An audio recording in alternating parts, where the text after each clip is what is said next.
Tinubu says his administration is monitoring the effects of the exchange rate and inflation on fuel prices and will intervene if and when necessary to ease the hardship of Nigerians.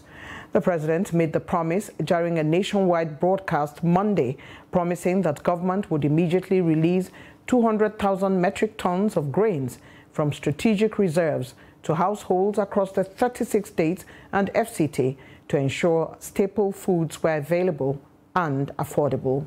Modu reports. The much-anticipated nationwide broadcast of President Bola Tinubu not only dwelt on the reasons for the removal of fuel subsidy and unification of the exchange rate system, but outlined strategies to ease the suffering of Nigerians. The president unveiled plans to provide 225,000 metric tons of fertilizer, seedlings and other inputs to farmers, while supporting the cultivation of 500,000 hectares of farmland for all year-round farming. Out of the 500 billion naira approved by the National Assembly, President Tinubu said 200 billion naira had been set aside for this purpose. Our administration will invest 50 billion each to cultivate 150,000 hectares of rice and maize. 50 billion each will also be earmarked to cultivate 100,000 hectares of wheat and cassava. This expansive agricultural program will be implemented targeting small farm holders and leveraging large-scale private sector players in the agri-business with strong performance record. To strengthen the manufacturing sector and create good-paying jobs, the president said government would fund 75 enterprises with 75 billion naira between July 2023 and March 2024.